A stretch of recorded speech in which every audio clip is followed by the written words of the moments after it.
You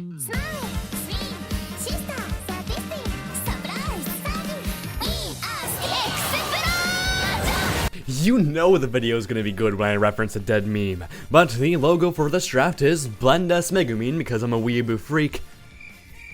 Laugh! Draft leagues are an aspect of competitive Pokemon that I never really cared much about. They seemed interesting, but the effort they took to make just didn't interest me. That was until Zonic kept on bothering me about starting a draft league for my private server. After enough times begging me to watch Love Live and start the draft, I told him yes, under one condition, that he'd have to organize it. So, getting Crumpet and Eternum to help him, we now see ourselves in the position I'm in now. You see, there's a lot on the line here. Not only is my dignity at stake to win, but my penis will shrink by 3 inches if I lose. Here's how I lost the first round.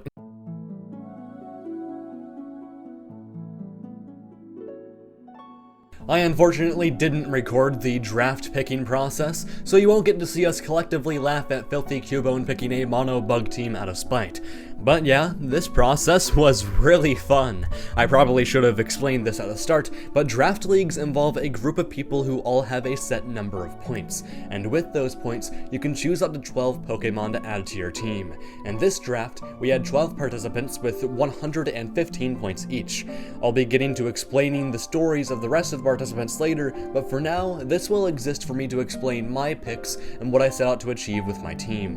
While participants like Plasma and Boltbeam opted for more archetype-based playstyles like Weather, I instead opted to go for the route that Eternum went in selecting Pokemon who could cover as many options as possible. My first pick was Landorus Therian, since it's my favorite competitive Pokemon of all time.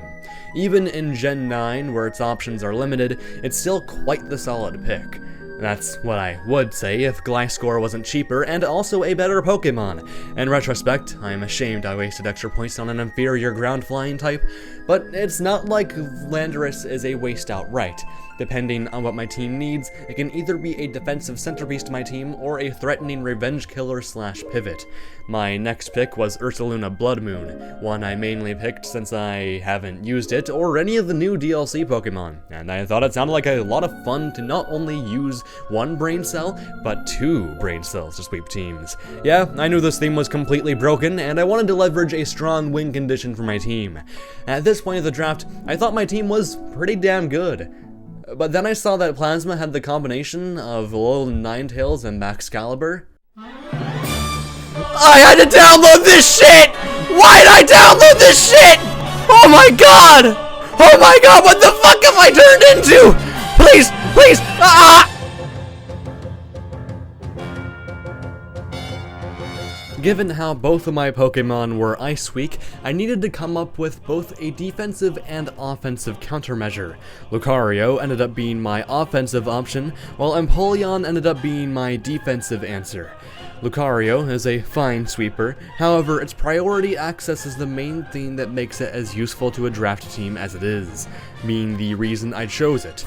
Empoleon, on the other hand, is a very good Pokemon overall. It's a Stealth Rock setter with an incredibly useful defensive typing. At this point, however, I wasn't satisfied with only 2 Pokemon who could handle Maxcalibur. I was so afraid of this thing that I opted for another defensive option in Noivern. Noivern, however, I knew would be useful in many more situations. Defog is an incredibly useful tool, and to add on to this, it'll also be my fastest teammate, making it a great revenge killer in dire situations. But even that wasn't enough. Yes, Maxcalibur is so terrifying that I spent one final slot to check it. This slot would be reserved for Haunter, who I had a few reasons to pick. Firstly, it's cheap. Secondly, it has Levitate to help against any earthquakes, and tertiarily, it can Terra.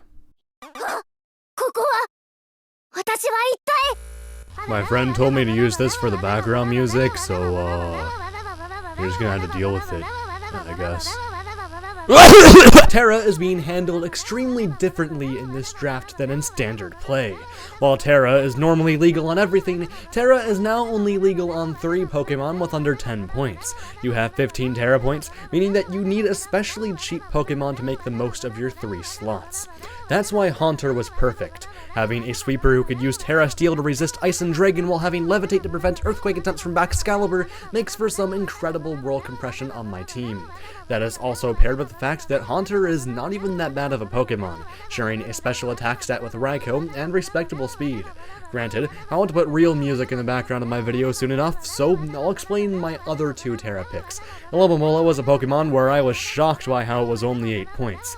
It has one of the most broken moves in Scald, along with Flip Turn, Wish, and Regenerator, making it a no-brainer support Pokemon for my team. In a pinch, Terra Fairy could also be useful. Finally, I need Terra on my Flareon because Terra Fairy is one of my only ways of walling Chi-Yu. Of course, Chi-Yu is horrifying, and I'm probably stupid for even trying to find a wall to it, but with Assault Vest and Flash Fire, Flareon could potentially be a solid offensive/defensive Pokemon on my team. Okay, these final picks won't take too long to explain. Chi-Yu and Iron Bundle are big fat smelly bitches who use Discord instead of going outside. Wait, that reminds me of someone. So, Paldea and Tauros Aqua is the only thing I can think of. Will it be as useless as Aqua, or will it prove to manipulate its opponents as well as Aqua? Why are there 2 anime characters named Aqua? We'll never know, but I sure do hope it'll do something. Its typing is very solid on both spectrums, and its stats aren't bad either, so, I just gotta pray. Thankfully though, I won't need to prey on Meowscarada. This was the final expensive Pokemon I got, and I chose it for a few reasons. I don't have any grass types yet, it hits like a truck while being very fast, it has spikes, and it hits like a truck while being very fast. This thing is nuts, and I'm glad to have it. Same goes for another sleeper pick in Moltres. It's decently strong, but damn, that defensive typing is insane. This thing is going to be one hell of a backbone for my team. So now, with my team that I selected, I had one major issue. I had to fight Plasma's Excalibur. Plasma is someone who you may know for being my highest paid patron, the dude whose name I screened for a short period. I made a severe and continuous lapse in my judgment. And the dude I talk about seasonals with on my unscripted channel. Him and I are very close lovers. A channel where you can also see our reactions to draft replays. Basically, this is all to say that I'm normally head over heels for my good friend, but here we were at war. If you paid good attention, you'd know 4 of the Pokemon that I brought to beat him. Lucario, Empoleon, Noivern, and Haunter were all Pokemon I picked primarily out of fear of fighting this strategy.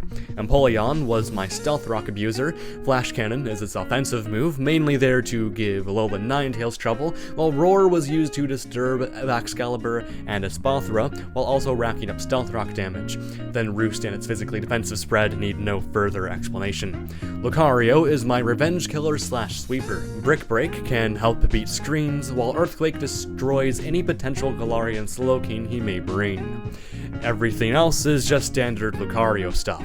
Same goes for Noivern. It has Infiltrator to break a Excalibur substitute, and it's fast enough to be a solid revenge killer and pivot. Haunter, meanwhile, is a Pokemon I've already explained. Okay, so those were my 4 anti-snow measures. What about the rest of my team? Well, Moltres is a Pokemon who can defensively check most of his options, like Mousehold for example, while Ursaluna Blood Moon would be able to sweep after the snow Pokemon have been dealt with.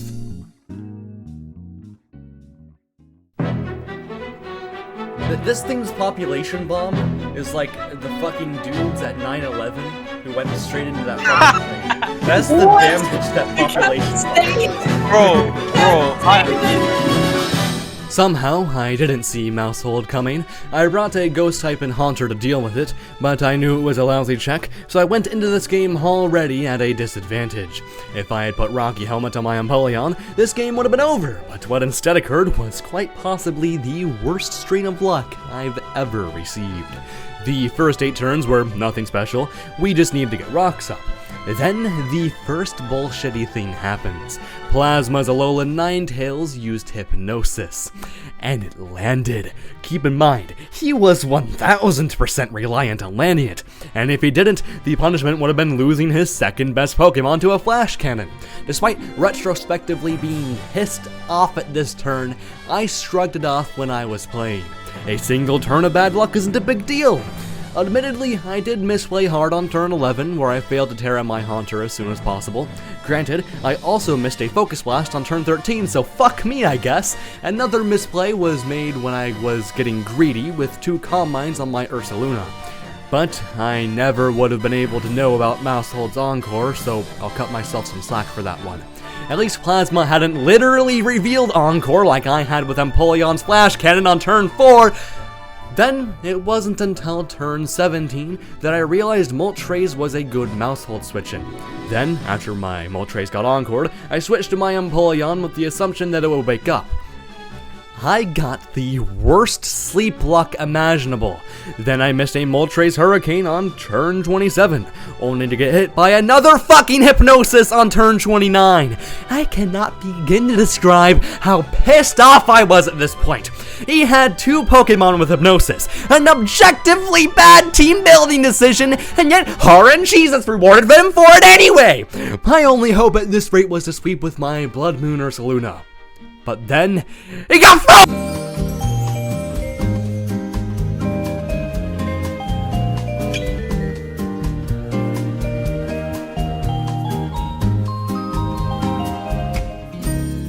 Today, I'm doing a eulogy for AIDS. It was a tragic loss. That is, it's unfortunate that we had to lose him like this. I'm so fucking sad. Why did I get fucking Plasma quite literally got no bad luck that entire game, not missing a single move. Given how my luck was below average, and given how his freeze was only possible due to a 60% hypnosis made earlier in the game, I think you could tell that this was the most frustrating game of Pokemon I've ever played. I should have won this game, but I guess God's blessing just wasn't on my side. Let's hope I don't get completely fucked over in my next game.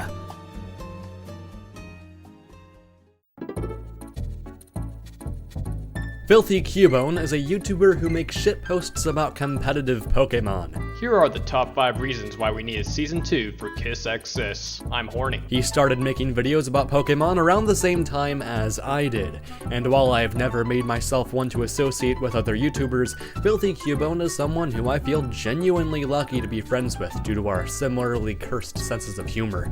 Actually, there was a point where my channel was smaller than his. Having been a fan of his for a few years by that point, I couldn't really tell you how weird it felt to get comments from him, and especially how weird it felt when he became a patron. Nowadays, I feel nothing when a YouTuber comments on my videos. If something happens enough times, the impact just dies. But I'm glad to have Filthy Cubone on this draft.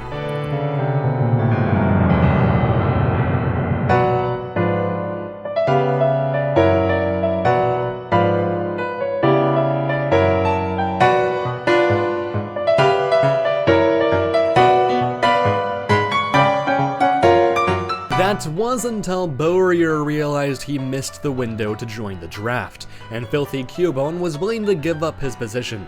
Just like me, Filthy Cubone hates Gen 9 with a passion, picking a mono bug team out of spite. As such, he was more than willing to give up his slot to someone more enthusiastic than him, and to be honest, I'm glad Bohrier was able to make time to join us. You likely don't know him, but he's probably the person in this draft who's contributed the most to the competitive Pokemon community, having been a top player in both RBY-OU and GSC-OU in the past, along with being active on 11 Discord servers because he has absolutely no life. Basically, if there's anyone who can make a shitty mono bug team work, it would be him. Granted, it's still a shitty mono bug team, so winning with it is like getting my parents back together. Impossible. Granted, I can't get cocky because doing so would spell my demise in an instant. I know that Bohrier is a better player than me, so my anxiety was through the roof. Granted, I have gotten wins over him in tiers he's less familiar with, and in games where luck is on my side, so it's not like I'm hopeless. That paired with his horrible team meant that I had a pathway to victory. Although, there was one Pokemon he had that scared me more than any other. Salamence may not be the greatest Pokemon in Gen 9. Hell, it's not even that great on his team given how it makes his team even more rock weak. However, my team kinda struggles against it. That's why Noivern was an auto-include for me. While Noivern is typically a utility Pokemon for me, I knew that I wanted the most offensive variant possible. Draco Meteor could beat Salamence before it sets up, or if it's a mixed set, Hurricane destroys flying weak bugs, while Flamethrower destroys fire weak bugs. With such a good speed stat as well, this thing will prove formidable on my team. Granted, I'm still weak to Choice Scarf Salamence, which is why Landorus Therian will prove to be such a useful check. With a physically defensive spread and Rocky Helmet, Landorus Therian will be a great wall and stealth rock setter. Stone Edge will also be incredibly important for dealing with most of his team. Landorus also matches up well against Cleavor, which will prove important given how rock weak my team is. To prove that point, I'd like to introduce you to Flareon and Moltres. Given how good fire types are against bugs, I figured I'd bring two of them. Flareon is a standard gut set, Protect lets it unleash Toxic Orb, while Flare Blitz and Facade are its damage. Flareon has a horrible move pool, so my final move is Wish, which will only be used in dire situations to support its teammates. Moltres, on the other hand, is a specially defensive build that I brought so that I don't get completely folded by Volcarona and Iron Moth. It's a standard set, with Roar on the final slot to delay a Quiver Dance or Booster Energy Sweep. Then Alomomola is bound to hold my team together. Scald destroys a mostly physical team, while Ice Beam wrecks Salamence, and Wish helps a team that doesn't have much recovery to it. Actually, Wish will be a massive boon to Ursaluna Blood Moon. With a choice spec set, Wish support will allow it to last while simultaneously folding everything in its path. So, it goes without saying, but with this team, I felt like I could win.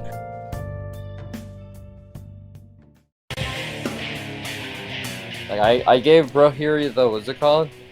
I said you can like redraft your team if you want, but it's like no, I will let him cook. Like you will let what's it called? Filthy Cubone cook. Yeah, so Bohrier's just piloting Filthy Cubone's draft team.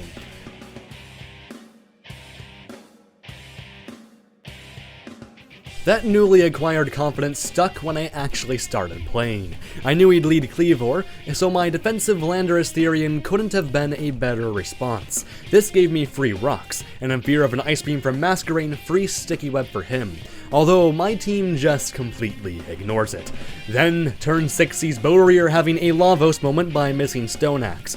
He did eventually land it, but he had to sacrifice it to a Landorus Therian in the process. Then on turn 12, after losing my Landorus Therian to a Hydro Pump from Salamence, I made my first major misplay. I assumed that a Flamethrower from Noivern would KO Salamence at 19% health, but it lived, and I lost what's arguably my most important Pokemon. Now, in a horrible position, having just witnessed Salamence kill itself to Life Orb recoil, I had to go against Slitherwing with my Alomomola. With it having taken a ton of punishment, a last-minute Terra Fairy allows it. Using Wish, I had no other option but to sacrifice my Alomomola, given how Slitherwing would destroy everything else. Miraculously, though, Bohrier just made his first misplay. For some reason that I'm still not sure of, he switched to Volcarona, allowing my Alomomola to get back into the game. With that switch, I flip turn, get burned because God hates me, then switch to Moltres and miss 3 Hurricanes in a row because God really fucking hates me. Granted, my Moltres not only walls Volcarona, but can also roar it out. So I roar instead of roost because I panicked like an idiot. This proved to be a pretty important misplay since Slitherwing revenge killed me for it. Now, having made 2 misplays, I was really worried about the position I was in, but my pride wouldn't allow me to lose to a mono bug team. Then my Flareon becomes about as useful as a Konosuba character, and I'm now forced to do big dummy specs damage with my Ursaluna Blood Moon. And this is where I can see the ending. Bohrier assumed I'd get greedy with a calm mind, but what I actually did was hit him with big dummy specs damage. This last minute team building decision ended up being what I need to win. Or was it? Sure, Scizor may have been deleted, but Volcarona is still going to be a threat that destroys my Alomomola, while Slitherwing is just going to take a poo-poo on Blood Moon Ursaluna. That's why I thought I'd still likely lose. Slitherwing had just gotten a free switch against Ursaluna, and if he clicked U-turn to call out my essential switch to Alomomola, I would have lost. Granted, fear overtook Bohrier, and he used close combat. This gave me the chance to flip turn with my Alomomola and cook Volcarona with a Choice Specs boosted Blood Moon. I knew Earth Power could have killed too, but at this point it didn't matter because if Volcarona was gone, my Alomomola could have taken home the victory and proved that Nipple Birth is A tier! Also, I didn't get a single Scald Burn, so my luck was still pretty bad, and I somehow still won, despite not playing the best. After the game was over, Bohrier and I had a friendly conversation about our game, where we both revealed that we suck at Gen 9, so I guess each player making 2 major misplays was kind of a given then. Oh well, I'm just glad I won. After what was easily among the most anxiety-inducing games of Pokemon I've ever played, I was unsure if I could beat my next opponent.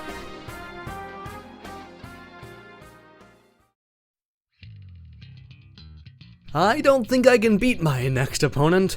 Eternum is someone I've known for a while now. We met through the DPP lower tier shenanigans, and he's been a friend ever since.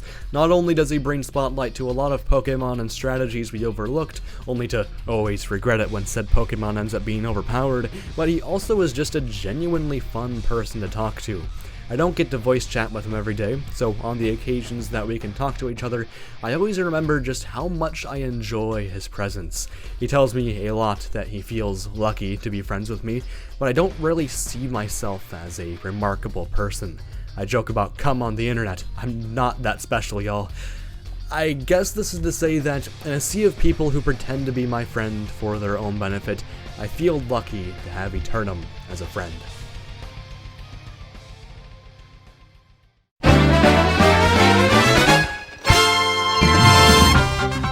I didn't feel lucky to fight Chi-Yu, though. Ugh. Yeah, Eternum has the most stacked draft available, with the exception of probably Crumpet. He was the one I was most scared to fight outside of Plasma. While Eternum was on team building offense, finding every possible way to break a hole in my defense, I was on team building defense, trying desperately not to fold to this one stupid fish. Well, that and a fucking Alecki. Sure, it can't Terra, but oh no, not Belly-Drum Como! That paired with Manaphy and Gliscor? How fucking stacked is this shit? So, I realized my Lucario was ass after Plasma's game, so I replaced it with a Goodra who'd be better at walling Chi-Yu than Flareon. Yes, Goodra was now in my draft, alongside Tinkatuff, and while I didn't bring Tinkatuff, I did bring Goodra. Goodra matches up super well against Chi-Yu, but it can also dish back that damage with its impressive coverage. Thunderbolt can hit Manaphy so long as its tail glow instead of Calm Mind, Ice Beam can chunk Gliscor, Earthquake hits Chi-Yu and Regieleki, while Draco Meteor can hit everything else. Assault Vest will be the final touch to make sure it can take as many hits as it needs to. As for my other Chi-Yu check, Aqua Tauros was exactly that. It's also Assault Vest, and its stab moves hit a lot of Eternum's team very hard.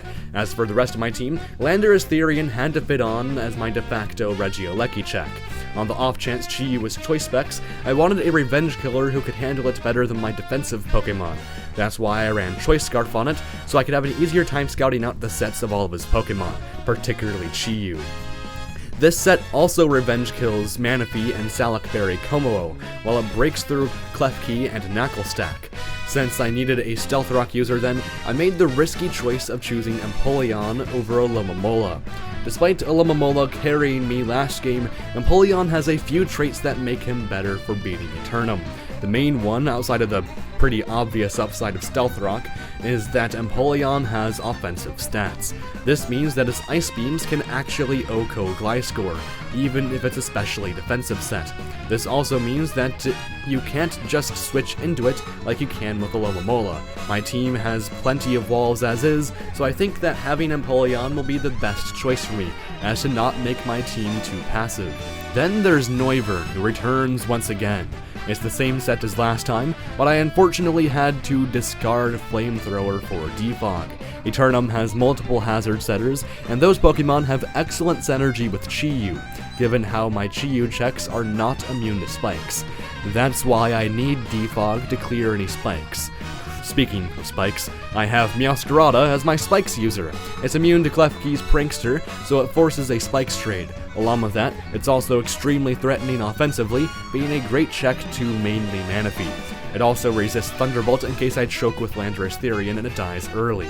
I didn't have much confidence in this team, but even so, I felt like a win was at least doable. I should have assumed that he wouldn't bring Chi-Yu because of how well my team handles it, but I was still horrified at that fucking thing. I continue to think that as I got an incredibly favorable lead matchup. I spent fucking money on this pop filter and it doesn't fucking work! Since Cryogonal basically auto wins against my team, being able to KO it in just 2 turns with a Meowscarada knockoff and U-turn proved game-changing. Then, it isn't until turn 13 that something actually happens. Eternum had just put his Como into position on turn 13 after many turns of rigorous pivoting and positioning. I assume it's a belly drum set, so I tried to prevent it with my Landorus Therian using Taunt, which unlike Earthquake, goes through Substitute. Then, I made a horrible misplay on turn 15, letting my Empoleon and Landorus Therian almost die to a barrage of close combats even though Noivern tanked and revenge killed it anyway because of Infiltrator. Thankfully, after that fiasco, I obliterated Gliscor and Regieleki with my Tauros, and now I have to beat this Klefki. Sadly, I choked and killed my Meowscarada. I expected a Thunder Wave, but Draining Kiss ruined me. This one misplay decided the rest of the fucking game. Keep in mind that I still have 5 Pokemon left.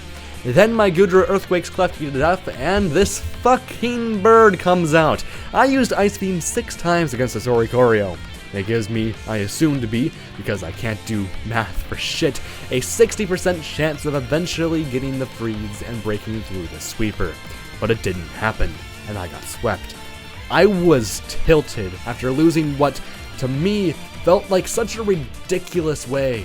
I didn't see Oricorio coming, I didn't know it was Fizz Death, so I didn't know that I could have easily swapped to another Pokemon to prevent it from sweeping earlier, and most of all, I wouldn't have sacked my Meowscarada.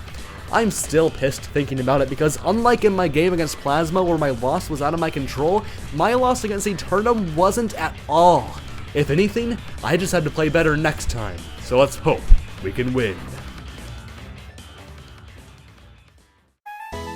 Boltbeam, which I will pronounce with a Japanese accent because of how much fun it is to say, is a good friend of mine. Starting as nothing more than a YouTube commenter and Discord lurker, he'd DM me sometimes, and I found him really annoying. Eventually though, we stopped the small talk and we actually hit it off really well after I sent him ChatGPT rapping about Jay-Z masturbating in the bowling alley bathroom. Gotta come in the bathroom, yeah that's where it's done. Can't resist the urge, gotta let it out, feels so good no doubt. Basically, we have a pretty similar sense of humor. That's why I think he's so much fun to be with. As for qualifications in the draft, he's a high-level VGC player and a mediocre singles player. While I respect him as a player, I wasn't too scared of him. Granted, this is in the Bohrier tier of, they're good enough to warrant respect. If I get too cocky, I'll lose. So, what did I bring against him?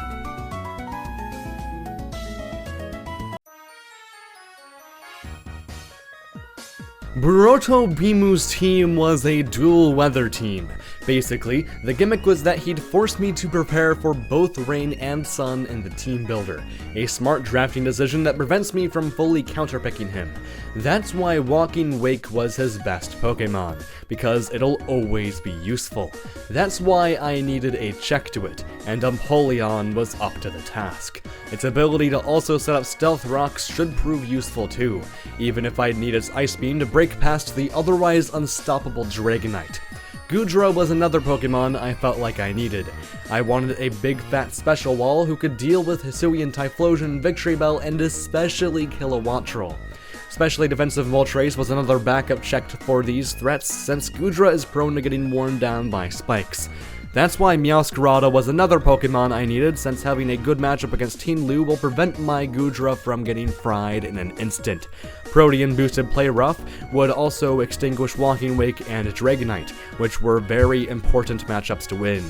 This is why it's Choice Band instead of heavy duty boots like my last set was.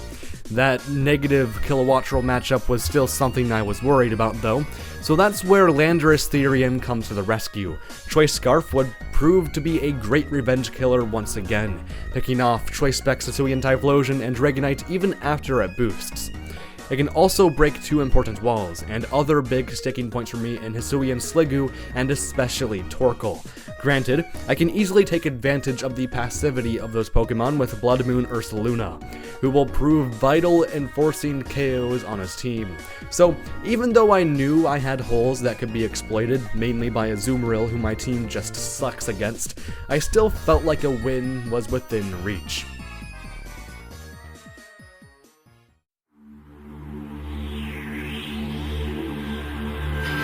Hello guys, my name is PissKink420, and today we are doing our 4th week of the AIDS Draft League watch party.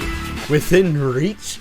It was beyond that. Boltbeam is a good player, and he did the best he could, so it's for that reason that my complete and utter dominance is all the more satisfying. But how did it come to this point? Well, it all started with a sacred lead matchup. Given how my Landorus Therian was Choice Scarf, I could scout out his Walking Wake set. If I die to a Hydro Steam, then it's Scarf, and if I U-turn, it's Specs. However, I got the best of both worlds, as Walking Wake turned out to be Scarf, and it spared my Landorus Therian by using Flip Turn instead of a more offensive move. This allows me to use U-turn on Dragonite and revenge kill it with Meowscarada's Play Rough to punish an impatient sweep attempt. Apart from my Meowscarada dying at Teen Lu, nothing interesting happens for a while, until it's revealed how goddamn useful Empoleon is, walling both Torkoal and Walking Wake while setting up Stealth Rock. After enough of these exchanges, Torkoal goes down, and then Goodra proceeds to sweep his entire team. Of course, I ran a team that was overly prepared for a team like his. If he knew I'd do that like Eternum did, this game would have been way closer. But ultimately, he played into my hands and I won because of it. There wasn't a conversation after this game. Boltbeam was justifiably crushed after this loss. And I don't blame him for it, given how seriously I've also been taking this draft. So, to add some much needed levity, I'm going to read our endgame showdown messages.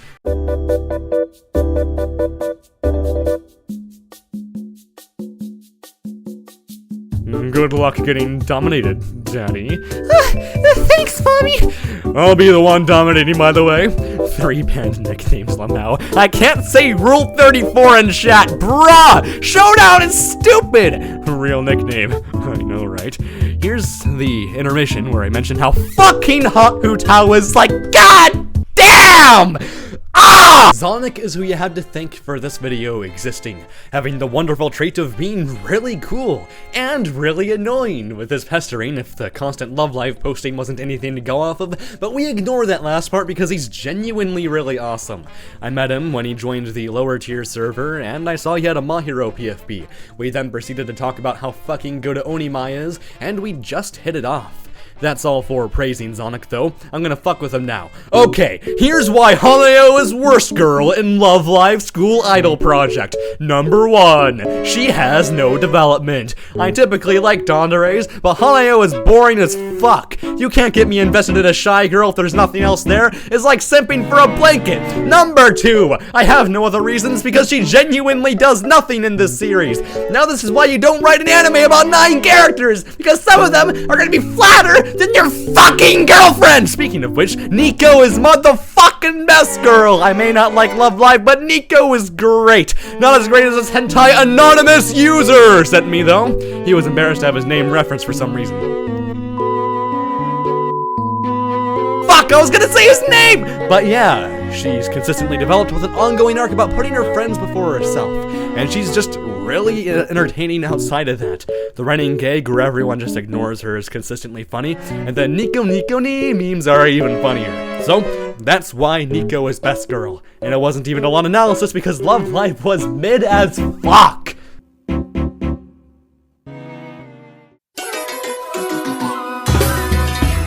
Zonic has a very well-balanced team overall, but just like anyone's team, there was one Pokemon I was more worried about than any other.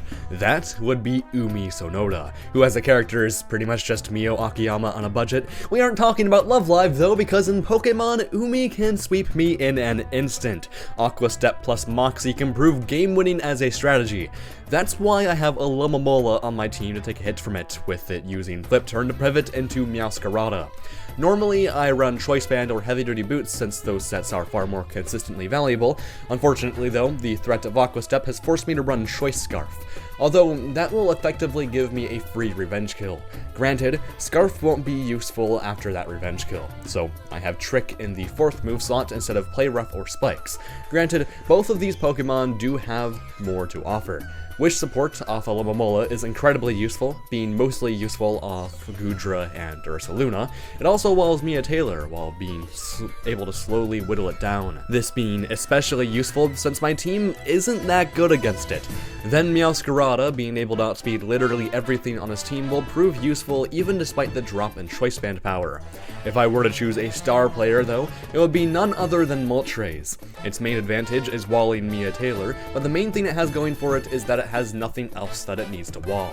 Yes, that's right, this is the first time I'm gonna run offensive Moltres. It still needs HP investment and Roost for Mia Taylor, but with that max special attack, I'll have far more favorable matchups against Rina Tennoji, Mario Hara, Hanamaru Kunikita, and Emma Verd, while keeping my good matchups against Nico Yawazawa and Riko Sakurachi. Granted, my team is still weak to something nasty. Hanayo Koizumi has a stab combination that leaves my team in ruin, which is why I'm bringing Empoleon as my Stealth Rock user and certified Hanayo wall. Having 2 defensive water types is not something I'm usually willing to do, but Empoleon walls a completely different set of Pokemon from Alomomola, with it running a specially defensive spread this time around. I also hope that its offensive coverage will prove just as useful as it was last time. Also, when Empoleon can't wall something, Goodra almost certainly can. I replaced Ice Beam with Fire Blast for better matchups against Rina Tennoji and Emma Verd. Granted, I know that Goodra could get easily worn down by Ceaseless Edge Spam by Yohane, which is why I decided to bring Heavy Duty Boots instead of Assault Vest. This makes me even more interested in seeing how broken Alomomola's Wish support will be on this thing. The same goes for Ursaluna, who I really had no reason not to add. While Choice Specs has been my bread and butter up to this point, I decided to run Expert Belt this time. The reason why was because I knew Emma Verd was going to switch into it. If Zonic sees no Life Orb recoil, he'll assume it's Choice Specs and keep in his Emma Verd, only to lose it to a Focus Blast. Overall, I'd say this is a very rock-solid team that covers pretty much all of his options. So, with that established, I was pretty excited to see how well I would do.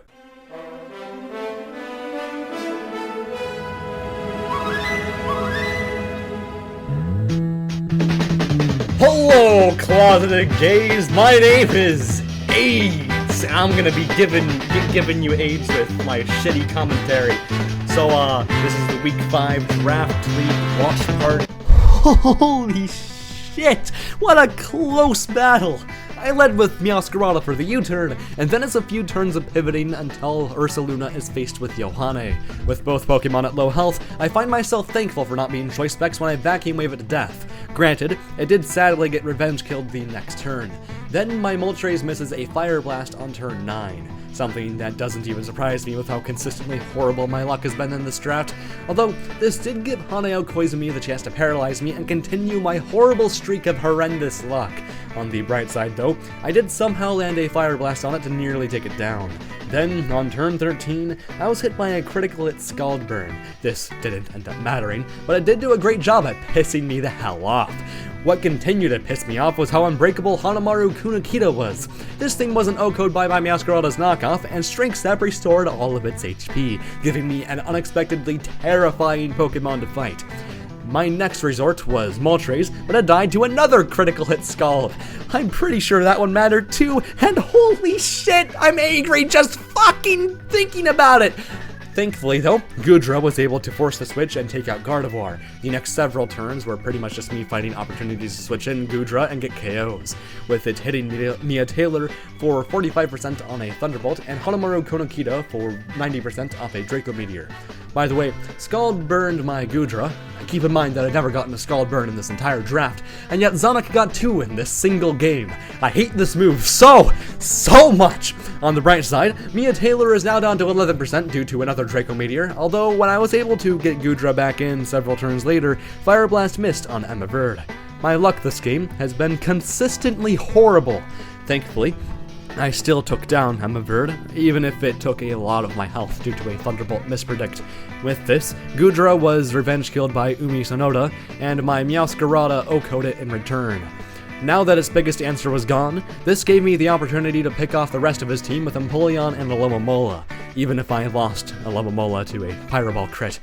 For a game as horribly unlucky as that, I feel like an absolute king for winning that. Zonic said I was lucky for Okoing his max defense Quackaball, but since I was Adamant Nature instead of Jolly, the Oko was all but guaranteed. Despite this, he still played fairly well, and I commend him for his sportsmanship.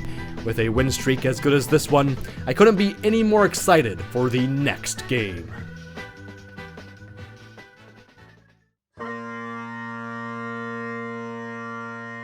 My next opponent is from a sacred land that does not exist. Scotland for thousands of years has debated its true existence. There are some individuals that claim Scotland to be real, and there are people like me who deny its existence. I'm convinced that world maps containing Scotland are untrue. They're a ploy from the government that exists so that I don't have to see my country as the one and only. Every time I see a pigeon, I'm convinced there's a camera in its eyes, because the government wants to stalk me and take my rights. There's nothing I fear more than seeing a pigeon while I'm masturbating. Anyway, fish just like Scotland doesn't exist. It's unfortunate that he doesn't exist though, since he's really chill and cool. He's always acted as a mediator in conflicts whenever we have them, and trust me, we have them a lot. It's for this reason why I'm genuinely grateful to have him, and why I'm also really excited to beat the hell out of him. Fish may be a cool person, but he leaves a lot to be desired as a player. Of course, I need to take him at least a little seriously so I don't choke like Splice did to him, but that's why I should just explain you my team. So, fuck Ogerpon Wellspring, am I right? This thing single-handedly crushes my team. The speed stat and stab combination are just perfect for a sweep. That's why I need to prepare for it at all costs. That's where Meowscarada and Noivern come in. Noivern resists its stabs and can switch in, but needs Hurricane to Oko it, which is why I have Meowscarada in the back. Its set is, once again, a Choice Scarf set that exists so I don't get completely folded by Trailblaze. Noivern also provides essential utility in Defog, which will be required against a team so focused on facilitating Sandy Shocks' hazard stacking. As for Meowscarada, that Scarf utility should prove useful all around. Granted, Ogerpon Wellspring wasn't the only thing I was worried about. The other Pokemon was Weavile. I had to take my main check out of my team to fit Noivern, which means that my team has very limited counterplay to it. My entire team is Ice Speak 2, minus Alomomola. Alomomola may be passive, but it'll be able to pivot into Weavile's attacks while using Flip Turn to get into either Meowscarada or Blood Moon Ursaluna. While my favorite Blood Moon set is typically Choice Specs, I can't afford to use it this time since it's way too prediction reliant. Not only does Iron Tread switch into Blood Moon, but I'm also going to want to click Vacuum Wave against Weavile at every opportunity, with this being something that Fish can easily play around if he so chooses. That's why I'm running Heavy Duty Boots as my set. Landorus, Therian, and Goodra, meanwhile, are my defensive core. Goodra is there for the Chandelure matchup, with its coverage options being very solid against the rest of his team. Landorus Therian, on the other hand, is a Sneasler wall, and with how scary Sneasler is, this pick should be self-explanatory. Stealth Rock is always good too. So, with this team, I was still scared, but I felt like a win was— Scotland is not a real country! You are an Englishman with a dress! You need another 4-hour ranting session of just bull semen. Rhino semen. Oh yeah, no, matter of fact. Fuck the script. Let's do a tier list of every single individual's semen. Let's start with Alright, let's start. Hold on. Let me look at list of animals real quick. Just turn into a fucking BKC video with how off topic we are. Just if BKC was still 7 years old and thought cum was funny. Nah, BKC is secretly 7 years old. Okay, let's start with the aardvark. I think I'm gonna just keep it simple. Put it C tier. Okay, why would the aardvark seaman be fucking C tier? We gotta have a base layer, like a base layer of tiering here, because aardvark is nothing special. Let me keep it real. You do not go to Seaman and be like, oh, I want the aardvark one. Like, no one fucking does that. I'm sorry, if you do that, then I'm gonna do you, and then I'm gonna do the aardvark after that. Jesus fucking Christ. Moving on, we've got the Aardwolf, and then the description is the shy nighttime forager. Okay, anyway, so the first game in the draft league was me versus Fish. Holy shit! Fish didn't bring Weavile! As long as I didn't play like an idiot, I knew this victory would surely be mine to take. Or was it? I knew a Thwacky lead was guaranteed, so I led Landorus Theory into Wallet and get some vital U-turn chip on it, nearly taking it out in the process. That then gave me a free U-turn with Meowscarada, with this opportunity allowing me to take out Sneasler with Landorus Therian. Granted, while Fish wasted his Sneasler sweep, he wouldn't let his Ogerpon die after seeing my Landorus Therian's U-turn do half to it. This then resulted in several turns of us pivoting about until I realized that Ogerpon was Water Absorb and that my little Mola is actually not a good check to it. Realizing this, I sacrificed Landorus Therian to give Meowscarada another opportunity to switch in, with me using Knockoff since that would currently be riskless. However, despite it being a safe play, it still allows Ogerpon to live. However, I end up using Noivern to scare it out and hitting Uxie for half on a Draco Meteor. When I use that as an opportunity to switch in Blood Moon Ursaluna, Fish ends up sacking his Thwacky to it. Then my Blood Moon Ursaluna gets revenge killed by Chandelure, and Goodra gets the revenge kill on it. Goodra then spams Earthquake to take out Iron Treads, and then the rest of the game is a Meowscarada sweep. I really don't have much to say about the aftermath of this game. I didn't play like an idiot, so I won. Let's just hope that I can get off easy with my next.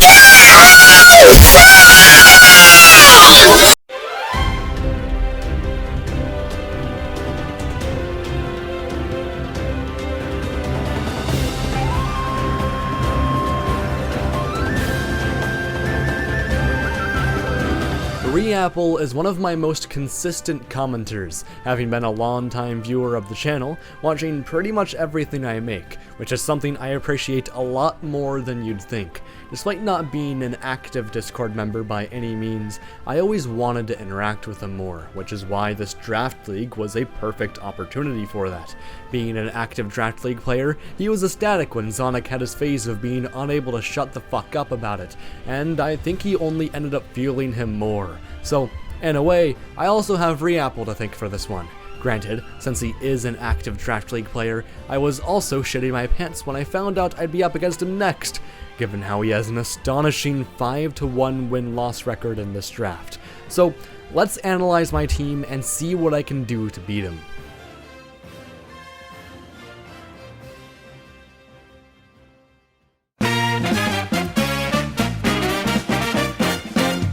ReeApple, alongside being a great draft player, also has a great team. This isn't really a case of him having one Pokemon I had to over-prepare for though. Nothing on his team is outright broken or matches up stupidly well against my team, but his team is overall really damn solid. He basically took what I tried to do with my selections, and he actually did a good job at it. As for the team analysis, this will be handled differently, as we played our game as soon as we found out we'd be playing against each other. Therefore, this will be the first team analysis where I can use future context and explain how some of my ideas ended up working out in practice. Out of all of ReeApple's Pokemon, there were two I needed to prepare for the most. Those were Garchomp and Florges. Garchomp has the benefit of variety, meaning that I needed to check as many sets as possible. Out of all of my Pokemon, Alomomola was the closest I had to having a hard counter to it. This is also the first time I ran Special Defense, as I'd need that investment to not fold to his mostly specially offensive team, alongside a potential Chain Chomp. I also needed Wish support so that my defensive core, none of which having reliable recovery, would fall apart. As for Florges, I had actually lucked out. Even though it's an unstoppable beast of a special wall, I had replaced my otherwise useless Haunter and Flareon for Hisuian Quillfish, a Pokemon who directly matches up well against Florges. Granted, in order to not lose to it, I needed an offensive set, so giving up the spikes I wanted so badly, I made a fast Swords Dance set instead to catch him off guard. It also has the benefit of revenge killing Hisuian Decidueye, which could also prove very important. Outside of that though, he didn't have any other threats I was super worried about. This is because Goodra took care of the rest. It walls Greninja, Magnezone, Galarian Slowbro, Tornadus Therian, and Volcanion, while also doing a lot of damage. Florges stonewalls it though, which is why I needed Sludge Bomb and Choice Specs to actually break through it, this being my highest risk Goodra set to date. Granted, a riskless Choice Specs user was Ursaluna. It's the same Sun and Dance as always, it just does a lot of damage. Since I already had a water type, I'm sure you already know that Landorus Therian was on my team. It's the defensive set, since I already have Meowscarada as my fast pivot. Only thing to worry about here was that it had protective pads so Garchomp couldn't punish any U-turns. But with that said, the battle coming will surely surprise you. Hello, my name is Retard McGee. God damn it. These are the worst fucking intros I've ever done in my life. I absolutely love that. Shit, I don't even know if I should fucking include that one. But honestly, I don't give a I don't give a flying fuck. Last week we ranked Animal Semen, so I can say the word retard. Starting the battle, I use knockoff on Tornadus Therian. It misses a Hurricane because my name is secretly Plasma, but then I get cocky with a Landorus Therian switch predicting a U-turn, and its health gets cut in half by a Hurricane. Landorus Therian wasn't technically dead by this point, but it may as well have been, putting me at an early disadvantage. I didn't let this phase me, however, as it ultimately wasn't that important to my game plan. But then some double switch shenanigans see Hisuian Decidueye up against a Hisuian Quillfish. Quillfish is on its last legs, however, after barely surviving a close combat on the switch. ReeApple, however, not knowing I was max speed, let his Decidueye die to a poison jab. And this was my golden ticket to get back into the game. Then some more pivoting happens.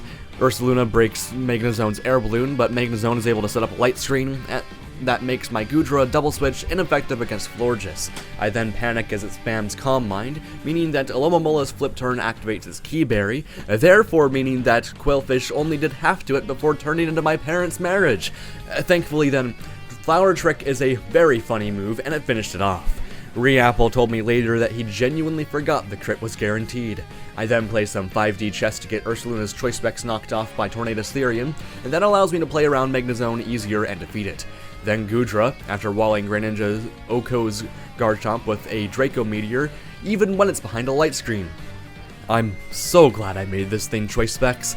The rest of the game is boring though. It's just Goodra spamming Thunderbolt and winning. ReeApple told me that his Garchomp had Swords Dance, so I could have lost if I didn't play around it, but ultimately, I played extremely well, getting an insane 5-0 victory against one of the draft's very best players.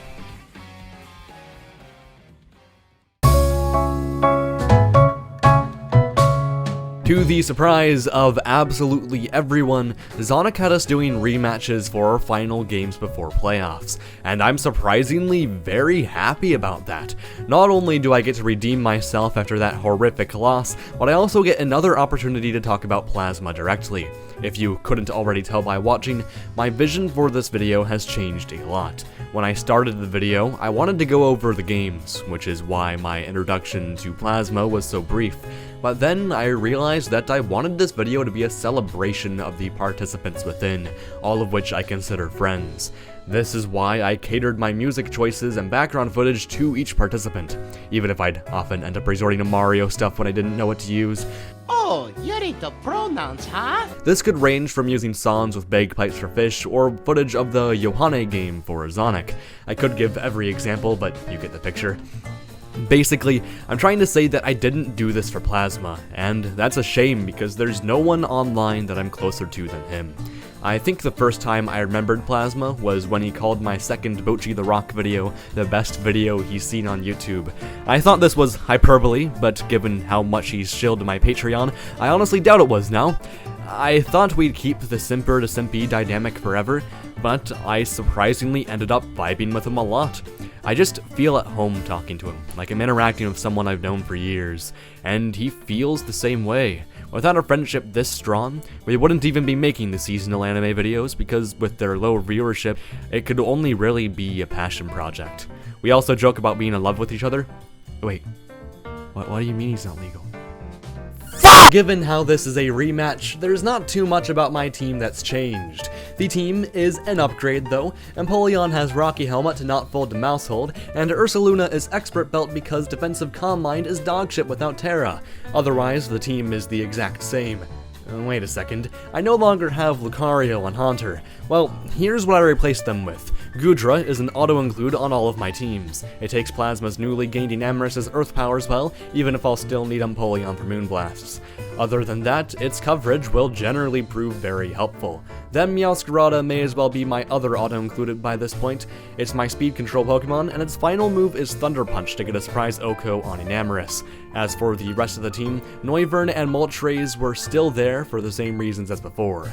With this team, I couldn't be more confident of getting my revenge on Plasma.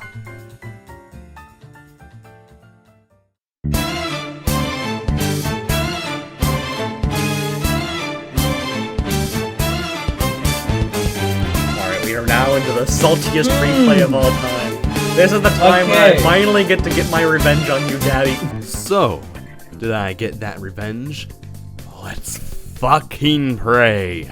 My Meowscarada lead is bad against his Alolan Ninetales lead, meaning that I switch into Empoleon and predictably get hit by a Hypnosis. Knowing Plasma's luck, this didn't surprise me, but missing out on a Flash Cannon Oko still hurts me inside. Then double switches happened, and by some miracle, Ursaluna Blood Moon Oko'd the otherwise devastating Garganacl. Then once Mousehold comes out, I find out that it's protective pads, but somehow it still lands all 10 population bombs. And it does it again when I switch out to Moltres. Plasma is the luckiest motherfucker in the world! The odds of that happening even once are 40%, and he did it twice in a row! So, after Moltres went the way of the Tyrantrum, Noivern fails to Oko it with Draco Meteor, and now I'm shitting myself fearing for a loss until Plasma's luck finally runs out. Then, after getting the worst possible sleep luck with Empoleon, I wake up and roost against his passive Crocalor. That's great and all, but Enamorus being a mixed set gave me suicidal thoughts, and now it's one step away from sweeping me after annihilating my Goodra. Thankfully, Thunder Punch on Meowscarada came in handy, and it helped it defeat the Enamorus. When he sends out Crocalor, I'd argue I misplayed by sending out Ursaluna. However, it wasn't like it was a bad option. That wasn't until it got a 10% Flamethrower burn that gave it a turn less to do damage. Thankfully, I still revenge kill it with Empoleon, and then I'm faced with the one and only Baxcalibur. Earthquake takes out Empoleon, then I forgot Scale Shot was a move because I don't play Gen 9, so it used that against Meowscarada, and my Noivern couldn't outspeed because of it. Don't get me wrong, my luck was horrendous. I don't think I was lucky once, just like with the last game. Plasma is the luckier player, but I'm also the better player. But yet, my worst misplay was the easiest one to prevent. Obviously, I was pissed off after this game. However, I wasn't livid like last time. I still made the playoffs by a wide margin, and having only 1 point taken from my score wouldn't be too detrimental toward my seeding. Speaking of which,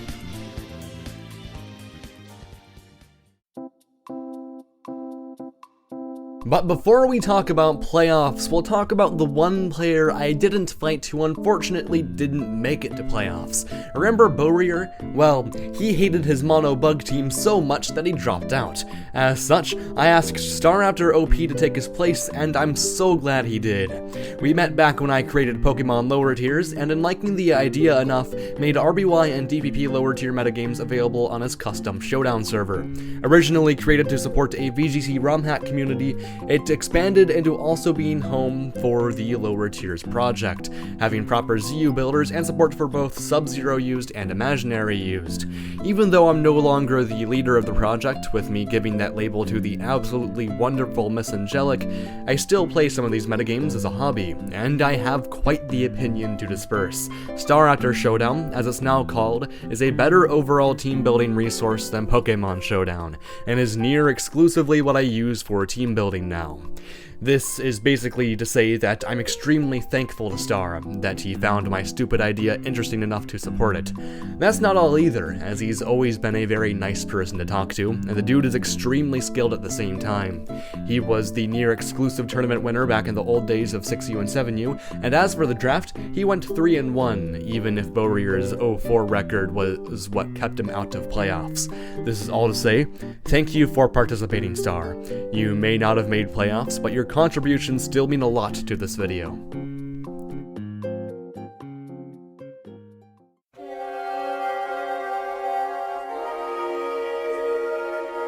Given how the playoffs were seeded, I guess it was only natural that I'd be rematching ReeApple for the first round, given how we both placed dead in the middle. Frankly, I'm terrified. Sure, I obliterated him the first time, but now that he has knowledge about the options I could bring against him, I fear that many holes could now be poked in my team. Holes that he will take advantage of given our comparable skill level.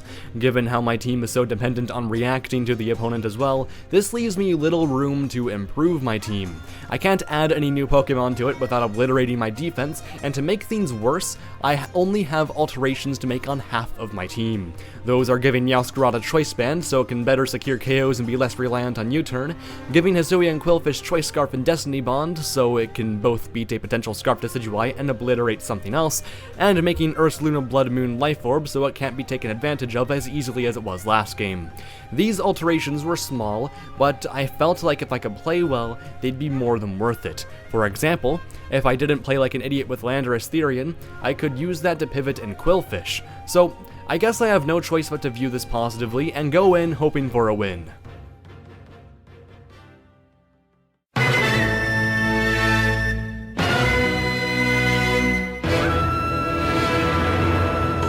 On a completely last-minute decision, I decided to swap Blood Moon Ursaluna with Paldean Tauros Aqua.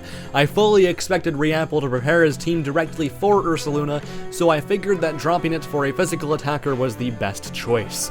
Running a physically offensive team against a specially bulky opponent was what I knew I'd need to eke out a win. So, did it work? Turn 1 has me predictably lead Meowscarada against a Garchomp lead, play rough chunks it significantly, while Garchomp decides to throw a bone to his team with Stealth Rock. Having one of his biggest threats essentially bite the dust that early on gave me hope, especially when Plasma blessed me with a critical hit on the Tornadus Therian that switched in. However, that wouldn't last. I assumed his Florges would use Calm Mind, so I swapped in Quillfish, and got eviscerated by Moonblast. The same thing then happened to my Goodra because I had yet to realize that he was running offensive Florges. This threw me for a significant loop, and I was now 2 Pokemon down as a result. At this point of the battle, it could go either way. On the bright side, however, this would make it much easier to revenge kill. So, after ReeApple switches his Decidueye into Meowscarada, I switch into Landorus Therian using Earthquake to net a KO on Garchomp. Then, having swapped into Lomomola, ReeApple uses U-turn on his Greninja to show off Florges, with me now coming to the terrifying realization that it has Wish, meaning that it wasn't out quite yet. Thankfully though, Flip Turn is a great move. It's what helped me beat Hisuian Decidueye after it switched into a Wave Crash and got hit by Landorus Therian's Earthquake. At this point, half of his team was finished, and I realized that I had a pretty clear pathway to victory, which was as simple as spamming flip turn into my wall breakers and seeing shit die. This strategy was used to defeat Ursaring by spamming wave crash with my Tauros. The only worry now was if Greninja was Choice Scarf and could revenge kill Meowscarada, but it thankfully wasn't.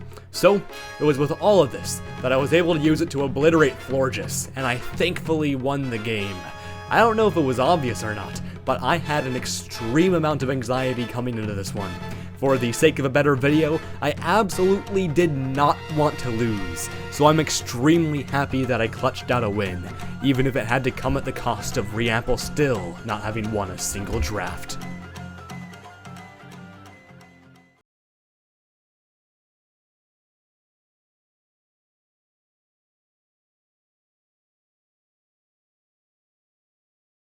Hasn't won a single draft because he apparently got a Lavos moment against AirKingNeo. The replay wasn't available to this game, but I read the battle log and you were just outplayed, man. Anyway, Crumpet, despite not progressing, deserves to be mentioned. Or does he? Oh no, I don't remember allowing kindergartners in my community. But Crumpet's always been cool. We have a very banter-heavy friendship where we constantly hurl insults at each other, but I think that stuff is fun, and it makes it a little unfortunate that I didn't fight him, being unable to make a joke about how he misused his Doug trio against me. Seriously, you had an iron fucking bundle! How the fuck did you get eliminated this early on? Squizzy somehow made the playoffs despite not having officially won a single game. Zpice, the animal semen guy from earlier, decided to forfeit his game against him just because he thought it'd be funny to get Squizzy in playoffs. That's not to say Squizzy is a bad player, however, as he mainly fell behind due to an overload of busyness from work and college. That's why, when college softened up for him, he beat Zonic in the greatest upset victory of all time. That's why I had to take him seriously as a threat, even if his team is one of the weaker ones. Enough draft shit though, let's talk about how cool Squizzy is as a person. Squizzy is not only one of my patrons, but also a very talented artist. He's the one who drew the thumbnail to this video, and I just love his style. It just has such amazingly good use of color that makes everything pop so well. He's also been repeatedly fun to talk to. We're the same age, so we can easily relate to the struggles of having just become an adult. It's for those reasons that I'm glad to have him as a friend, and furthermore, why I'm glad to face him as my next opponent.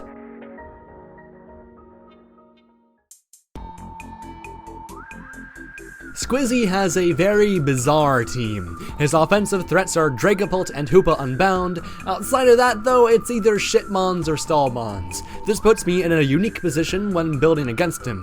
So, let's talk about how I built around his breakers. I can't wall every Dragapult set with one Pokemon, so I need a bit of help from multiple members of my team. However, for the most part, Empoleon should beat all but the odd Thunderbolt. As always, it's my Stealth Rock setter, Dragapult Wall, and its offense should come in handy as well. Hydro Pump decimates the otherwise threatening Skeledirge, meanwhile, Ice Beam gives it a way to actually defeat Dragapult. If I need to play around choice specs, however, I can use my classic Assault Vest Gudra set, which doesn't really function any differently than normal outside of using Sap Sipper to give Ogerpon a harder time.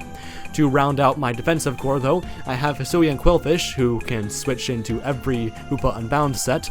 It's also a Spikes user, which might not come into play much since he has two Defog users in Galarian, Weezing, and Cramorant. However, I can at least try to prevent a Defog with Taunt. But that's enough for my defense.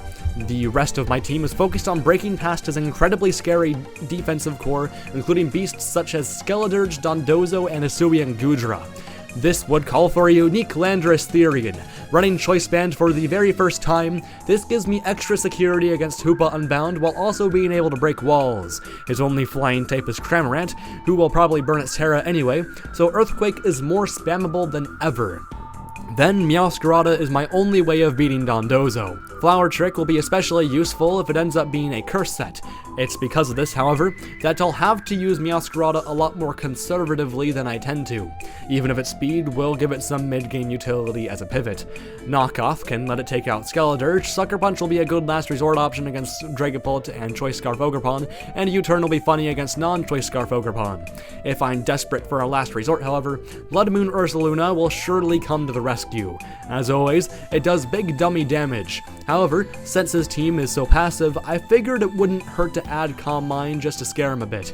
Protect is my final move to get Leftovers recovery and to regain my Blood Moons. So, I wasn't sure of how well this would go on my end, but I felt like with this team, I'd be able to see the ending. Yeah, so I was expecting him to bring a stall team, so I wanted to, like, go pure wall breaker on him. He brought he brought a fucking offense team against me. Yeah. So that caught me off guard right away. That was definitely not something I saw coming.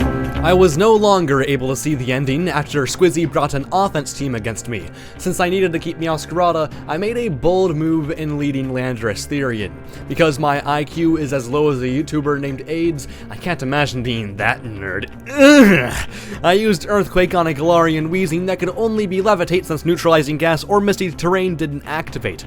Having wasted my first turn, I switched out. The next turns end up not being very interesting, with Tatsugiri just spinning my Stealth Rock away, but then Hisuian Goodra comes out. I was sure he'd use it like I used my Goodra, but then it used Acid Armor behind a Substitute, and I was sure I'd lose. Thankfully, Landorus Therian's Earthquake was enough to break its Substitute, but sacking it to an Ice Beam was horrible for me. Thankfully, Blood Moon Ursaluna is very funny, and with it, I almost took out Hisuian Goodra, with that forcing Squizzy to switch into Tatsugiri. I then use Protect for Leftovers recovery, and proceed to hit it with Blood Moon, predicting it'll use Rapid Spin. This paid off and took it out. In retaliation, Squizzy brought out Ogerpon. I switched into Goodra, predicting an IV Cudgel. He then U-turned into Weezing Galar, and I froze it because my name is Plasma, and he sacrificed Hisuian Goodra. Then, he went into Dragapult, and I decided it's Empoleon's time to shine. It didn't shine when Hoopa Unbound walled it, and I needed to bring out Hisuian Quillfish. I thought I was lucky after that freeze earlier, but Weezing soon thawed out, and was allowed to use Defog because Strange Steam confused me and I hit myself 2 turns in a row, meaning that I couldn't use Taunt on it. But even though I lost my hazards, I at least was able to take it out with Freddy Fazbear. However, I choked when I realized that Empoleon wasn't a real switch into Ogerpon, and then I shat myself. I had to turn off the battle timer as I was in the shower wiping my asshole. I thought I was fucked at this point. But then he used U-turn for some reason, maybe in predicting a Goodra switch. I then proceed to sack Empoleon to Hoopa Unbound anyway, and then I went Lamau Meowscarada U-turn and took it out. Goodra then took a Draco Meteor from Dragapult and KO'd it in return. The game finished with Meowscarada revenge killing Ogerpon with Sucker Punch. It was a really close game, and I had a lot of fun with it. We both played well, and both had a fun conversation about our game afterward. So, now I have to make sure I can win finals in his place.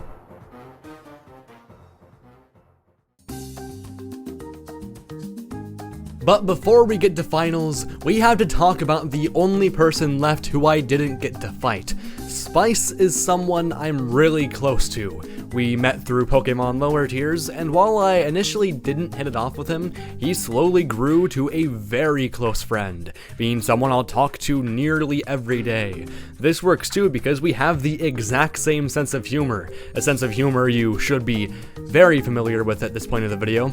I mean, we had a segment ranking animal semen. I think that says enough. I'd say he had a pretty fair shot of making finals too. He had a great matchup against Eternum because he stole Ditto from Plasma, and AirKingNeo hard countered him. So if that didn't say anything, AirKingNeo ended up being my final opponent, and I'm glad. Just like with Zpice, he's one of my closest friends. He met me after I found out I was an Orimo fan, and he knew he needed to talk to me.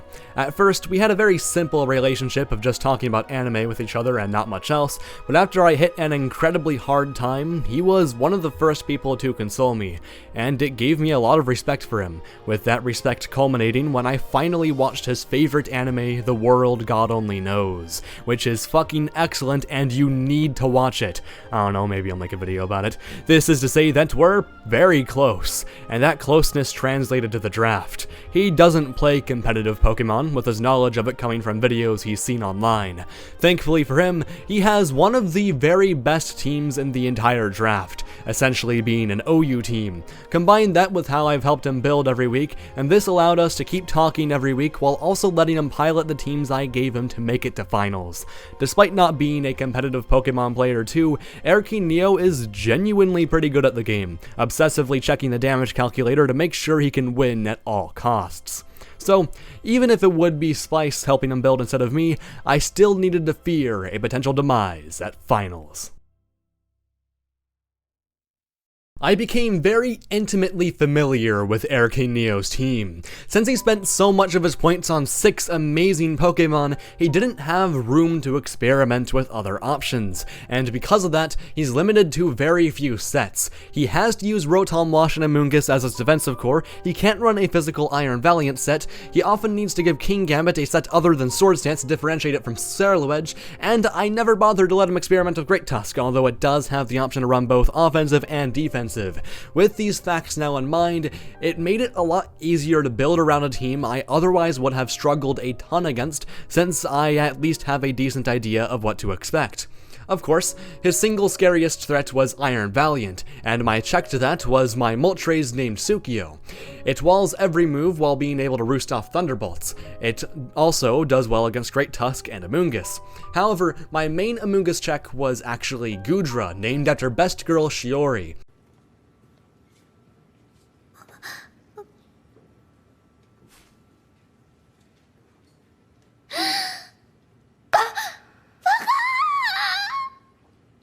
Who with its special defense stat and Sap Sipper would be immune to Spore while also being able to wall Rotom Wash, be a last minute Iron Valiant check, and do big damage with choice specs. My other choice user was Paldean Tauros Aqua, which I named Yui, a hilariously fitting nickname given how Tauros can only be male. Its choice banded stabs hit every relevant Pokemon on his team, with the only one that doesn't being one who I can eliminate with a Zen Headbutt. However, that's to say nothing of Kingambit and Ceruledge, both of which being threats I must prepare for. To do this, I need to use my Landorus Therian named Ayumi to defeat them. Nothing special here, it's just the defensive set. To get a boring choice then, my auto-include Meowscarada named Cannon was inevitably going to be a part of my team. Meanwhile, second best girl Tenri the Alomomola was my final pick for getting some healing and pivoting in. While normally, I'd be a lot more skeptical going into a game, I genuinely feel like I can sit comfortably with this team as I await my victory. Alright, I set up the OBS, so now we'll be able to record the finals. Okay, I start the game with Meowscarada as always, and you turn into Goodra. Goodra clicks buttons until Rotom Wash dies, then when it does, Great Tusk avenges it and predicts my Landorus Therian switch with an Ice Spinner. Sure, this was the most obvious play possible on his end, but I figured that the risk would be worth it given how bulky it is. The reason for this was to get up Stealth Rock. On this turn, AirKingNeo switched to Amoonguss, meaning that I could U-turn into Goodra again and cause some more carnage. However, I was now up against a Terra Ice Jolteon that cut my Goodra to half health. Because of this, I could no longer use it to check Mesprit. I have yet to mention this, but the lack of Kingambit and Ceruledge on his team was a massive surprise to me. This effectively made my Alomomola useless, and my checks to special attackers were sorely lacking. It got even worse when Mesprit clicked Calm Mind, and the alarm bells were ringing in my head. If my game against Eternum said anything, it's that I'd choke an insane amount whenever a bulky sweeper enters chat. By turn 19, he's revealed Calm Mind, Substitute, and Ice Beam on a set. This made switching into Meowscarada extremely risky, so I decided to take another chance with Paldean Tauros Aqua, only for that to be the turn where he clicks Stored Power. I could come back from this, however. In my anxious little mind, I felt like I could get a massive reward from him switching into Amoonguss and getting hit by Zen Headbutt. However, I failed to realize that he'd just do the smart thing and sacrifice Mesprit, effectively meaning that my Tauros did nothing. I've played the game decently well up to this point, but this was the one moment where my play fell off a goddamn cliff. Granted, AirKingNeo wasn't playing well either, deciding to switch Mesprit out in favor of a Great Tusk that would get obliterated by Flower Trick. I have no idea why he expected me to click Knockoff, I really don't. So, After Goodra gets a free kill on Mesprit, I sack it to Iron Valiant. At this point, I was feeling pretty comfortable, knowing that Moltres would be able to get the revenge kill and secure my victory. Bye. Oh, no! Fuck! I lose now! Fuck! Really? Are you shitting me? One fucking critical hit! Fuck!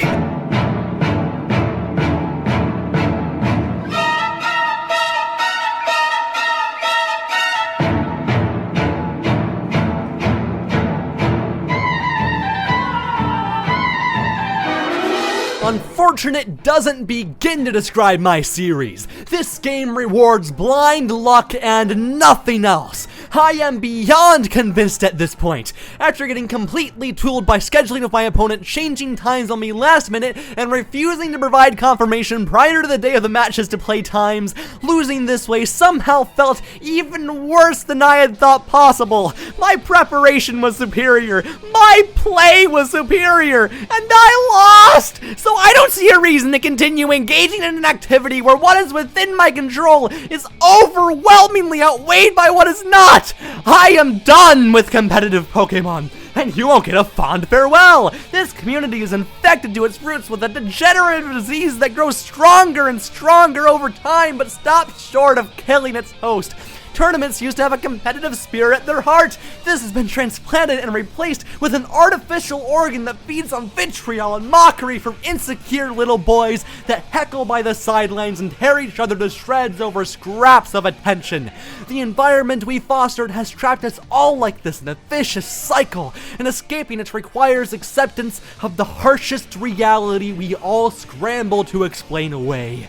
That none of the countless straining efforts we put ourselves through here will ever amount to one single shining glimmer of significance. I would make this the end, but World Cup is still ongoing, and I would never leave so many great friends out to dry, so I'll suffer through a few more games for them.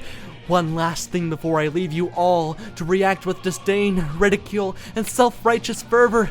Before you do everything in your power to minimize my words and thoughts, box them up and shove them to some cobwebbed corner of your memory, and hope they disappear forever as a stain on your finite time ground to dust. From this moment on, nothing you say matters to me. The foulest insults you hurl with intent to wound will calmly settle at the earth beneath my feet, and the venom you spit will bring all the pain of a warm summer breeze. You are less than anything you can conceive, while I carry on, brimming with joy distilled from detachment. I initially didn't make this video with a message in mind. To me, it was all just fun and games, but I wound up having something more important to say than I wanted to admit. Pokemon is inherently not a competitive game. This may be obvious to some, but I tried to deny it for as long as I could. Sure, games wouldn't always come down to bullshit like this, but the fact that it even can is simply ridiculous. Once the game was over, Zpice and Zonic were lambasting me for my bad play, but outside of how poorly I handled the Mesprit, which wasn't even that bad in the grand scheme of things, I played just fine. To be fair, I was an idiot for not bringing Choice Scarf Meowscarada to check Iron Valiant when I absolutely should have, but I also thought that Moltres and Goodra would be more than enough to check it. The thing is that they would have been too if it weren't for that critical hit. Honestly, this ending is just poetic glory. I lost to a critical hit with the dude who doesn't even play competitive Pokemon winning the draft. Both of us were absolutely baffled by what happened. But hey, I think this ending works, because just like Lavos, I'm done with this shit.